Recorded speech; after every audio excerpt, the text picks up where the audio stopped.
dhuux cilmiga dhalaalkiisa dareen dulucdiisa dib jeer jahliga oo ujeeda yeelo waan oomanahay xaqiiqdii balse waxaan u oomanahay maahan wax la cabo ama wax la cuno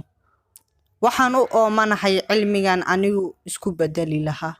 kadibna aan dunida kusii bedeli lahaa waan ooyaa mararka qaar balse uma ooyo waxyaabaha dadka liita ay u ooyaan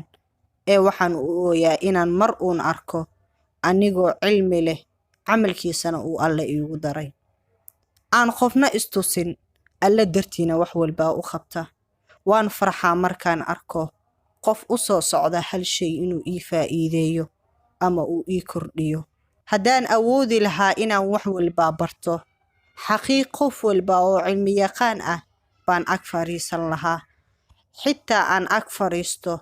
ninka cirbadda dunta geliya waan oomanahay wallaahi oo xaqiiq ah oo waxaan u oomanahay cilmi aan anigu isku kaalmeeyo dadka muslimiinta ee oomana aan ku kaalmeeyo adduun iyo aakhirana aan ku badbaado